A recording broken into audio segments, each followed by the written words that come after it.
जब कुछ भी नहीं था, न आकाश, न समय, न दिशा, था तो बस केवल एक शून्य।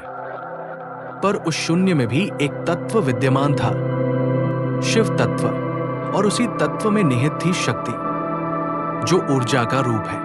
दोनों एक ही थे, अविभाज्य। पर जब शिव, जो कि चेतना का तत्व, और शक्ति, जो कि ऊर्जा का रूप, एक दूसरे से अलग हुए, तो उसी क्षण ब्रह्मांड का जन्म हुआ। समय अस्तित्व में आया और वहीं से सृष्टि की यात्रा शुरू हुई। नमस्कार दोस्तों, आज हम बात करेंगे शिव शक्ति के बारे में। कौन है ये दोनों? जब ये साथ थे तो क्या था? और जब अलग हुए तो कैसे बना ये संसार ऊर्जा और पदार्थ के रूप में? तो चलिए शुरू करते हैं। शिव का अर्थ है शुभ, शांति, परे। परंतु दार्शनिक दृष्टि से शिव कोई व्यक्ति नहीं, बल्कि एक तत्व है, चेतना का मूल रूप। वो स्थिरता है, वे जो सब कुछ जानते हैं पर स्वयं किसी गति में नहीं है। शिव ही वो मौन है जिसमें संपूर्ण सृष्टि की संभावनाएं छिपी है। विज्ञान की भाषा में कहें तो शिव वो पोटेंशियल फील्ड है जहां से सारी ऊर्जा उत्पन्न हो सकती है। वे एब्सोल्यूट स्टिलनेस है, वो जीरो पॉइंट जहां से सब कुछ आरंभ होता है।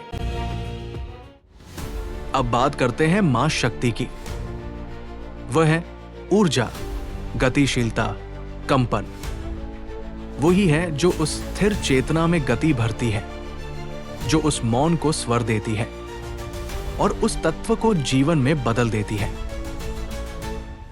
इसलिए कहा गया, बिना शक्ति के शिव शव है, क्योंकि शक्ति ही वो ऊर्जा है जो शिव को जीवंत बनाती है, और शिव ही वो आधार है जो शक्ति को दिशा देते हैं। दोनों के बिना अस्तित्व अधूरा है। हिंदू दर्शन में इन्हें अक्सर अद्वैत के दो पहलू कहा जाता है, परस्पर पूरक। शिव शक्ति से हम ये समझते हैं कि ब्रह्मांड का मूल अकेला नहीं, एक ही वास्तविकता की दो अवस्थाएं हैं, स्थिर अविकल्पनीय शिव और गतिशील सृजनात्मक शक्ति। सृष्टि से पहले केवल शिव शक्ति ही थे, अभिवाजित अवस्था में। न अंधकार था, न प्रकाश, केवल एक संतुलन, एक समग्रता, जहां सब कुछ संभावित था पर कुछ भी प्रकट नहीं हुआ था। ये अवस्था थी पूर्ण ब्रह्म की, जहां चेतना और ऊर्जा एक दूसरे में लीन थे। वो स्थिति परम शांति की थी, जहां गति और स्थिरता दोनों एक में समाये हुए थे। यही वो अवस्था थी जिसे अद्वैत कहा गया है, जहां न द्वंद्व है न विरोध, केवल एक मैं। लेकिन सृजन के लिए विभाजन आवश्यक था। स्थिर चेतना को गतिशील होना था, और तभी पहली बार शिव और शक्ति, चेतना और ऊर्जा अलग हुए, और उसी क्षण ब्रह्मांड का जन्म हुआ। जब शक्ति ने गति धारण की, ऊर्जा का कंपन हुआ, और वही कंपन तरंगों में बदल गया। फिर उन्हीं तरंगों ने रूप लिया पदार्थ का, समय का, दिशा का। इस अलगाव से ही समय का जन्म हुआ, क्योंकि जहां गति है वहां काल की अनुभूति होती है। और जब ऊर्जा ने स्वयं को विविध रूपों में व्यक्त किया, तब जीवन का जन्म हुआ।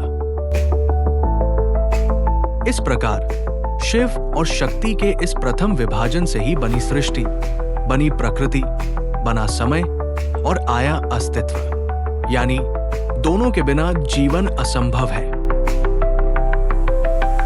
शिव तत्व है आधार, शक्ति ऊर्जा है अभिव्यक्ति। तत्व बिना रूप नहीं बनता, और रूप बिना तत्व टिकता नहीं। अगर इसे आधुनिक दृष्टि से देखें तो शिव शक्ति का यह सिद्धांत एनर्जी मैटर ड्युअलिटी से मेल खाता है, जहां ऊर्जा ही विभिन्न स्थितियों में रूप बदलकर पदार्थ बन जाती है। अल्बर्ट आइंस्टीन का सूत्र E.mc² यही कहता है कि ऊर्जा और पदार्थ एक ही है, बस अवस्था बदलती है। हिंदू दर्शन ने इसे सहस्रों वर्ष पहले प्रतीकात्मक रूप में कहा था, शिव शक्ति। शिव शक्ति की इस एकता को हमारे ऋषियों ने अद्भुत प्रतीक के रूप में दर्शाया। अर्धनारीश्वर, आधा शिव, आधी शक्ति। यह बताता है कि अस्तित्व का कोई भी पक्ष पूर्ण नहीं जब तक दूसरा उसके साथ न हो। यही कारण है कि हर सृजन, चाहे विचार हो, संतान हो या ब्रह्मांड, दो तत्वों के संगम से होता है। दोस्तों, शिव शक्ति का यह दर्शन केवल ब्रह्मांड की कहानी नहीं, यह हमारे भीतर की भी कहानी है। हर इंसान के भीतर भी एक शिव है, स्थिरता, विवेक और मौन का स्रोत। और एक शक्ति है, भावनाएं, ऊर्जा, क्रिया का रूप। जब हम इन दोनों को संतुलित कर लेते हैं, तभी हमारा जीवन भी सामंजस्य में आता है। अगर हम केवल शक्ति बन जाएं, तो अस्थिरता आती है, और अगर केवल शिव बन जाए तो जीवन रुक जाता है। इसलिए जरूरी है संतुलन। तो दोस्तों, याद रखिए, शिव और शक्ति दो नहीं, एक ही सत्य के दो रूप है। एक तत्व, दूसरी ऊर्जा। जब दोनों साथ हैं तो परम ब्रह्म है, और जब अलग हैं तब सृष्टि है। समय, जीवन, ब्रह्मांड, सब उसी मिलन और विभाजन की कहानी है। दोनों के बिना अस्तित्व अधूरा है, और दोनों के साथ सब कुछ संभव। शिव और शक्ति ही हमारे माता पिता हैं। इन्हीं से हम उत्पन्न हुए हैं, इन्हीं की ऊर्जा से हम जीवित हैं, और समय आने पर हम फिर इन्हीं की गोद में समा जाएंगे।